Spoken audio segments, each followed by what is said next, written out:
नमस्कार दोस्तों, आज के हमारे इस वीडियो में हम आपके लिए भाई बहन के पवित्र त्योहार रक्षाबंधन की एक बहुत सुंदर कहानी लेकर आए हैं। एक समय की बात है, किसी नगर में एक साहूकार के 3 बेटे 3 बहुएं रहते थे। साहूकार की सबसे छोटी बहू बहुत सुशील और संस्कारी थी। साथ ही वो भगवान कृष्ण की अनन्य भक्त थी। सावन के महीने में साहूकार की दोनों बहुएं रक्षाबंधन के त्योहार पर अपने अपने पीहर जाने की तैयारी करने लगी। सुबह जल्दी उठकर घर का सारा काम करने लगी तो छोटी बहू ने पूछा, क्या बात है दीदी, आज इतनी जल्दी जल्दी काम क्यों कर रही हो? तो उसकी जेठानियां बोली, कल रक्षाबंधन का त्योहार है, हम सभी को अपने अपने भाई को राखी बांधने अपने पीहर जाना है।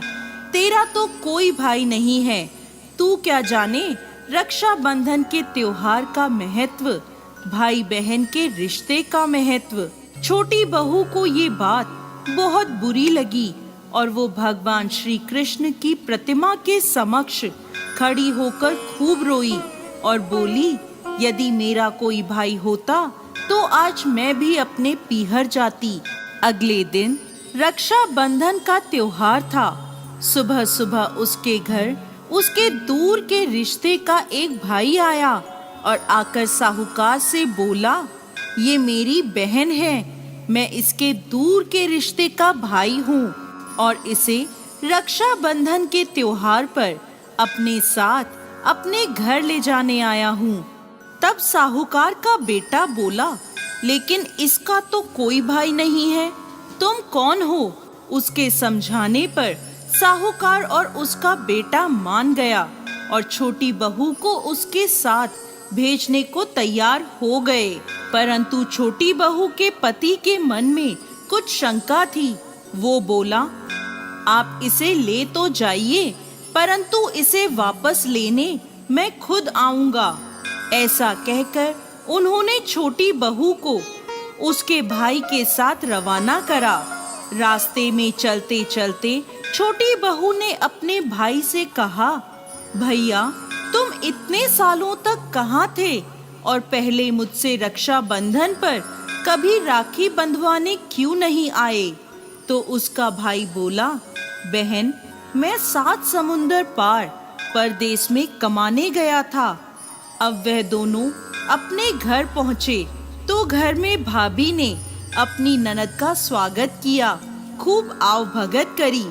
फिर उन्होंने रक्षाबंधन का त्योहार मनाया। ऐसे ही हंसी खुशी समय बीत गया। एक दिन छोटी बहू का पति उसे लेने उसके घर आया। महल जैसा घर और ऐशो आराम देखकर वो चकित रह गया। भाई और भाभी ने उसकी खूब आव भगत करी। अगले दिन सुबह सुबह भाई और भाभी ने उसे उसके घर के लिए रवाना किया। विदा करते समय उसे खूब सोना चांदी हीरे जवाहरात आदि दिए।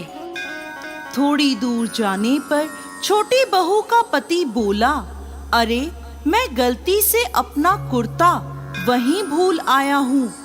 तब वह बोली, कोई बात नहीं, आपका कुर्ता तो पुराना था, इतनी दूर वापस जाएंगे तो घर पहुँचते पहुँचते अंधेरा हो जाएगा। लेकिन उसका पति बोला, नहीं, मैं वापस जाकर अपना कुर्ता ले ही आता हूँ। ऐसा कहकर वो दोनों उसके भाई के घर के लिए वापस रवाना हुए। जैसे ही भाई के घर के पास पहुँचे तो वहां उन्होंने देखा, भाई के महल नुमा घर की जगह एक पीपल का बड़ा सा पेड़ है और उस पेड़ पर छोटी बहू के पति का कुर्ता टंगा है। ये देखकर वो बहुत नाराज हुआ और अपनी पत्नी से बोला, ये क्या काला जादू है? कौन था वो जो तेरा भाई बनकर तुझे यहाँ लेकर आया था? मुझे तो शुरू से ही शक था, इसीलिए मैं तुझे लेने आया था। बता कौन था वो? ऐसा कहकर वो छोटी बहू को मारने लगा। इतने में तेज प्रकाश के साथ भगवान श्री कृष्ण वहां स्वयं प्रकट हुए और बोले, मत मारो इसे, ये मेरी बहन है। हर साल रक्षाबंधन के त्योहार पर ये मुझे राखी बांधती आई है और अब मैंने इसका भाई होने का फर्ज निभाया है। इसे मैंने अपनी बहन माना है। छोटी बहू और उसका पति हाथ जोड़कर श्री कृष्ण के चरणों में गिर गए। तो दोस्तों, कैसी लगी आपको आज की हमारी ये कहानी? हमें कमेंट बॉक्स में लिखकर जरूर भेजिएगा और साथ ही साथ हमारे इस चैनल को सब्सक्राइब करना ना भूलें। जय श्री कृष्ण।